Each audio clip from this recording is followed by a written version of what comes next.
First of all, he told me his speech wasn't funny, but I think it was quite funny to be fair.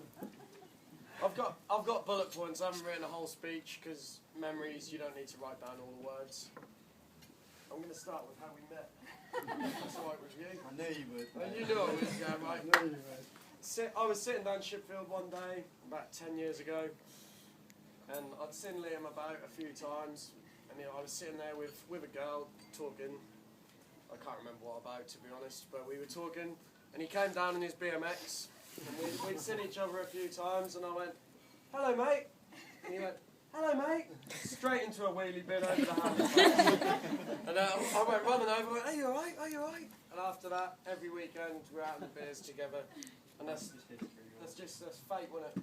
You crashing into that wheelie bin was fate. So, as I mentioned, Shipfield was the place we all sort of met, and we grew up together over the last 10 years. Me, Liam, Kevin. Well, Kevin was a bit older, but he was still around. Scott, and the rest of the lads will all be coming to the night do tonight.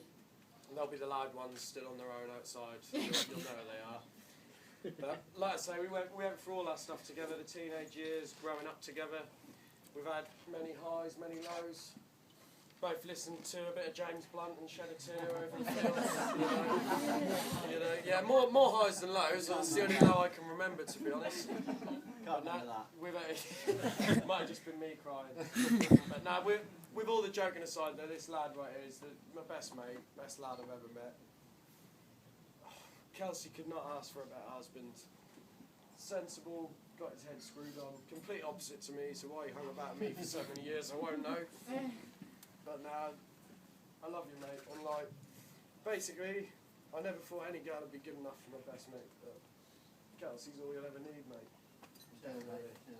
But my speech isn't as long as everyone else's. I've got a few bullet points. I mean, like we said, we shared so many memories together that it's hard to write it all down. Obviously, we had the football team together. We'd go every week. Me and Liam were the best players in the team. I'm going to put it out there. Just put it straight out there.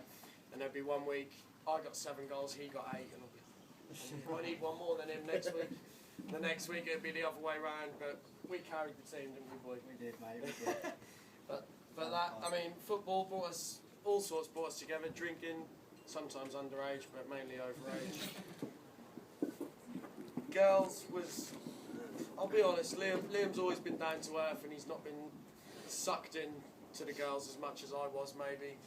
We've had the odd conversation. We had the 2Ks, Katie and Kerry, years ago, who treated us both like something on the bottom of their shoe. But we don't remember them these days, so it's alright. Who's that? Yeah, who? I think that was their names. And obviously, now, today's not about me, it's about Liam, but I moved away myself 4 years ago to Yorkshire, left my best mate and all my boys behind. Didn't tell anyone I was going, but it's not about me. Came back, and Liam was in the army, and he says sometimes me going was what drove him to join the army, which means a lot to me because it was the best thing he could ever do. Like, sticking with us lot, yeah, it would have been a laugh, but it's not good for the future plans, mate, is it? And like, no, you definitely did the best thing for you at that time. And I'll always remember, obviously, Nigel touched on it, Liam's boxing skills and footballing skills. And he had his Pablo in the garage, the little the man mould on top of a barrel of water that we used to lump 10 bells out of. Pablo, yeah. And he had that, and obviously we've been through the football, we played football in Cyprus, everywhere he's been. He's always been a brilliant footballer. And that's nothing anyone can take away from you. I know obviously the boxing was another key point of yours, but I think if I remember right, you didn't want to carry it on because you wanted to be with the boys, if I remember correctly. But obviously we've been through a lot together. He's always been a strong-minded, independent lad, always been down to earth and sensible, and when maybe myself, Scott and even Kevin were doing things that he didn't agree with, he would have gone home and said, "No, shut up, I'll ring you tomorrow." And that's the way to be. And Sadie, yeah, Sadie was with us as well. And Louis hiding at the back as well. And Louis was underage, so we'll keep it quiet. I'll grass you up, guys. But now, over the years, I've grown to have Slugger as my best friend, but also the family as a whole, from Ali to Nigel, to Kaylee, to Sadie, to Louis, to Gail, everyone's always welcomed me in, and I really truly appreciate that.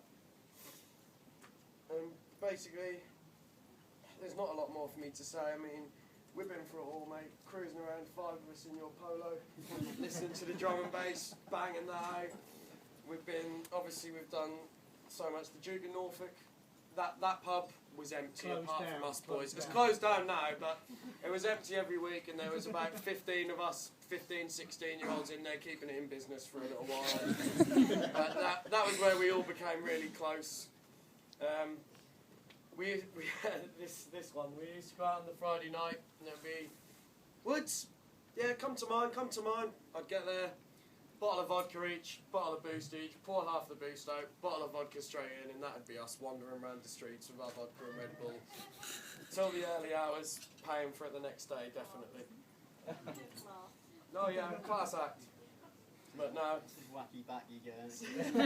But no, like I said, my speech isn't too long. I've got a few bullet points, and obviously memories say much more than I can today.